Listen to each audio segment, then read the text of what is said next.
A new sexting bill up for debate at our state capitol didn't even make it to a committee vote this week. The bill would mean less severe consequences for many teens involved in the crime, and Marshall shows us how it would work. Sexting may seem harmless to teens until that provocative photo you just took ends up being seen by so many more than you expected. When the person who receives that image shares it, that's a felony. It's a child pornography felony that requires registration as a sex offender. So that's an overshoot. State Representative Yulin Willett wants to come up with a less severe punishment for teens who don't know better when sexting by coming up with a new law, a misdemeanor called misuse of electronic images. We need to lessen that offense because we don't want to have a young person's life ruined. Last year in Canyon City, more than 100 students were involved in a sexting scandal. The DA chose not to bring charges because of how severe the felony would be. These were kids doing stupid kid things. If all I have are the choices between putting an F3 on someone or a third-class felony on a kid or not, I'll do nothing. And that doesn't seem to me to be a very satisfactory response. In 2014, Douglas County Schools dealt with sexting twice. That county's district attorney, George Brockler, is also seeking a law that allows him to punish, but not make the sex offense follow the teen forever. In this particular area, we're trying to discourage them from putting into the digital forever public stream images of themselves they can't ever get back again. And joining us now to discuss the bill is the other House sponsor of this, is Democratic Representative Rhonda Fields. And thanks for joining us, Representative Fields. Why is having a lesser punishment for sexting a good thing? Well, you know, I just don't think that sexting should be a felony.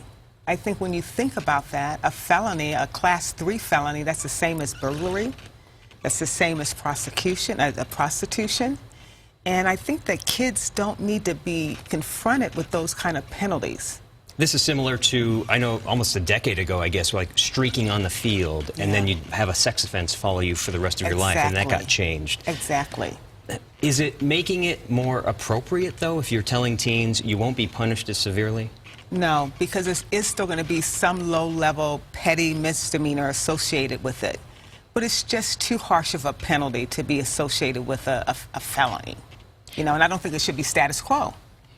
You know, I guess as a parent, I was alarmed to hear that this is happening more often than really I thought it was happening. And some other states have already passed some regulation on it. In fact, I think Colorado is one of a dozen that's now trying to deal with this legislation now. Have you seen another state out there that you think has handled this appropriately?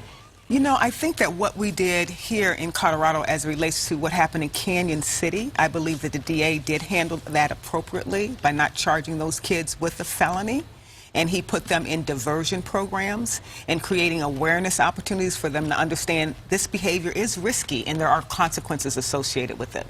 But it's still, I mean, this is alarming. I mean, when you think about, yeah, I'm sounding like an old person, an old parent now, but it's shocking to me. I mean, there has to be a better way to handle this. Right, and it's not good. You know, we don't want to say to kids that it's okay to be doing this because it's not, because we never know when those images may pop up, especially on a pivotal point in your career. Well, last week during the committee hearing, I heard there was talk about possibly decriminalizing this altogether and saying if they're willing participants, let these teens share photos and it's just part of the growing up experience.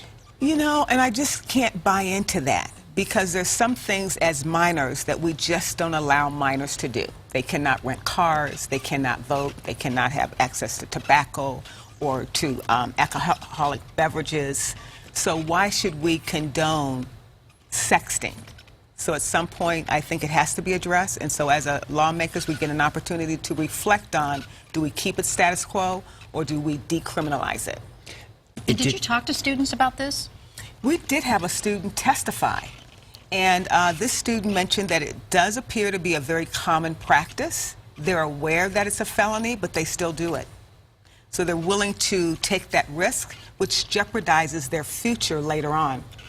This student had done it? I'm sorry. Well, how do you gauge what is sexting exactly? There are certainly limits, I would think. How do you balance what is appropriate and inappropriate? It's nudity.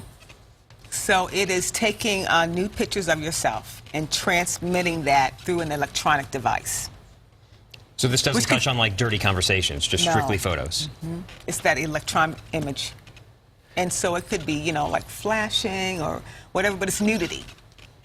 And it specifically uses that word in the legislation? Yes, it does. So this did not get voted on at the committee hearing.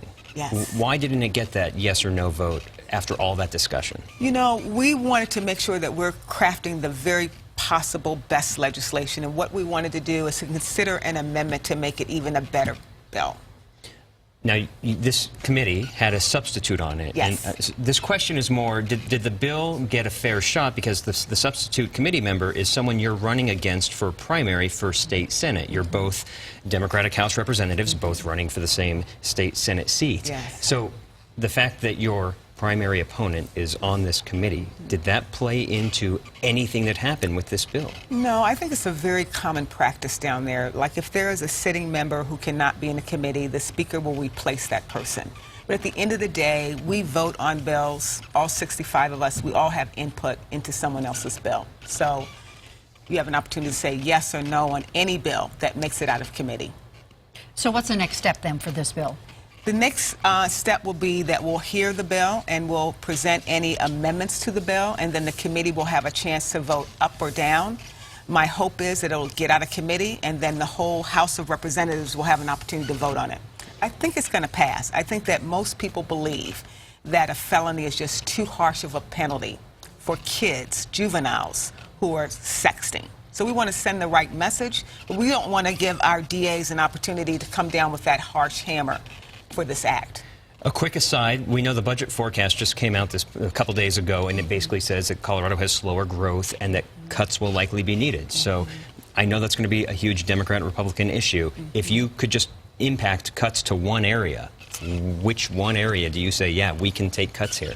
You know, I would say definitely don't cut K through 12 education, definitely don't cut higher ed, and if I had to pick something, I would say corrections. Prisons. Yes. Okay. I think at this point we spend too much money on incarceration and not enough in education. So if I had to pick and choose, I would look at opportunities to reduce some of the line items as it relates to corrections.